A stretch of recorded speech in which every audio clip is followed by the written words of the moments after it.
अस्सलाम वालेकुम दोस्तों, कैसे हैं आप सब। उम्मीद करती हूँ अल्लाह ताला के करम से सब खैर खैरियत से होंगे। आज मैं आपके लिए मीठी और बहुत ही मज़ेदार सी रेसिपी लेकर आई हूँ। आज हम बनाएंगे ज़रदा राइस यानी कि मीठे चावल।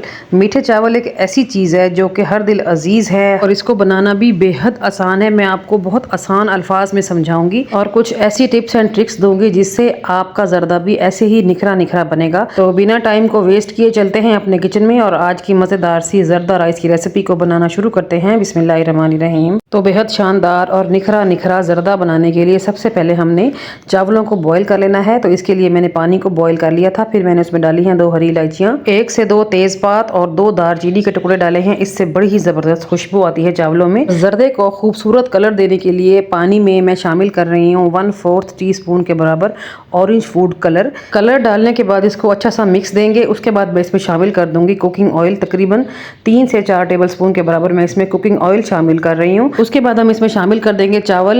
मैं कच्ची बासमती का इस्तेमाल कर रही हूँ, लॉन्ग ग्रेन राइस है ये। इनको मैंने आधा घंटा पहले अच्छी तरह धो के भिगो दिया था। तो यहाँ पर शामिल कर देंगे और एक उबाल आने का इंतज़ार करेंगे। आप ज़रदे में पक्की बासमती या फिर सेला राइस का भी इस्तेमाल कर सकते हैं। बस सेला राइस को आप लोगों ने 3 से 4 घंटे पहले भिगो के रखना होता है, इस बात का थोड़ा ख्याल रखिएगा। तो यहाँ पर हमारे जो चावल हैं उसमें अच्छा सा बॉयल आना शुरू हो गया है। तो चावलों को चेक कर लेंगे कि चावल किस कदर नरम हो चुका है। यहाँ पर हमने चावलों को 100% बॉईल करना है। चावलों में कोई भी कसर बाकी नहीं रहनी चाहिए क्योंकि चावल जब शीरे में डिप होता है ना तो सख्त हो जाता है, अकड़ जाता है। तो यहाँ पर आप देख सकते हैं कि मैंने चावलों को 100% बॉईल करने के बाद छान लिया था, पानी अलग कर दिया था और चावल अलग करके रख लिए हैं। अब चलते हैं नेक्स्ट स्टेप की तरफ। नेक्स्ट स्टेप में हम लोगों ने शीरा बनाना है। इस मकसद के लिए मैंने एक देगची रखी है चूल्हे पे और 1/2 कप के बराबर मैं इसमें डाल रही हूँ कुकिंग ऑयल। ऑयल जब गर्म हुआ तो फिर मैं इसमें शामिल कर दूंगी चीनी। अच्छा जी, चावलों का जो वजन है वो है 500 ग्राम, यानी कि आधा किलो मैंने चावल लिए हैं। उस हिसाब से मैं इसमें 150 ग्राम डाल रही हूँ चीनी। चीनी अगर आपको ज़्यादा पसंद हो तो फिर आप 200 ग्राम तक भी चीनी का इस्तेमाल कर सकते हैं। अब मैं इसमें शामिल कर दूंगी आधा कप के बराबर पानी। पानी इसलिए डाला है ताकि चीनी जल्दी से डिज़ोल्व हो जाए और कलर भी ना पकड़े। अगर हम ऑयल में चीनी को डिज़ोल्व करेंगे वो तो थोड़ा सा कलर पकड़ लेगी। और यहाँ पर मैंने खुशबू के लिए हरी इलायचियाँ भी ऐड कर दी हैं। बस अब इसको हमने मीडियम फ्लेम पे चीनी को घोलने तक पका लेना है। और बस अब यहाँ पर आप देखें कि शीरा हमारा बन चुका है। ये कितना थिक है आप इसकी थिकनेस का अंदाज़ा लगा सकते हैं। और अब हम यहाँ पर शामिल कर देंगे ड्राई फ्रूट्स। ड्राई फ्रूट्स आप अपनी मर्ज़ी के हिसाब से जो भी आपको पसंद हो वो आप शामिल कर लें।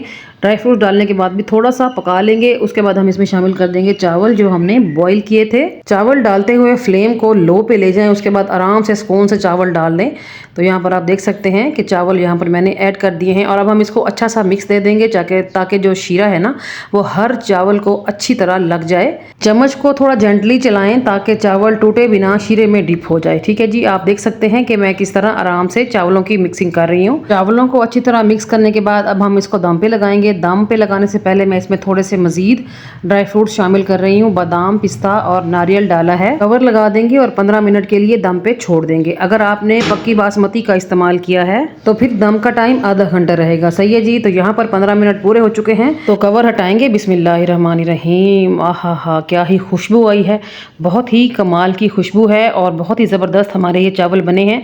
आप देख सकते हैं कि कितना खिला खिला ज़रदा बन के रेडी हुआ है। कोई दाना चिपका हुआ है ना ही कहीं से टूटा हुआ है। आप देख सकते हैं कि कितने निखरे चावल हैं माशाल्लाह से और कितनी माउथ वाटरिंग लुक है माशाल्लाह से। तो चलिए बिस्मिल्लाहिर्रहमानिर्रहीम पढ़ के डिश आउट कर लेंगे। तो है ना मज़ेदार और इतनी आसानी से बन जाने वाली ज़रदा राइस की रेसिपी। तो एक बार ट्राई करना बनता है, ज़रूर ट्राई करें। मेरे इस तरीके को फॉलो करते हुए बनाएंगे ना तो बहुत ही शानदार और मज़ेदार ज़रदा बना पाएंगे। जब भी ट्राई करें तो कमेंट्स में फीडबैक देना नहीं भूलें।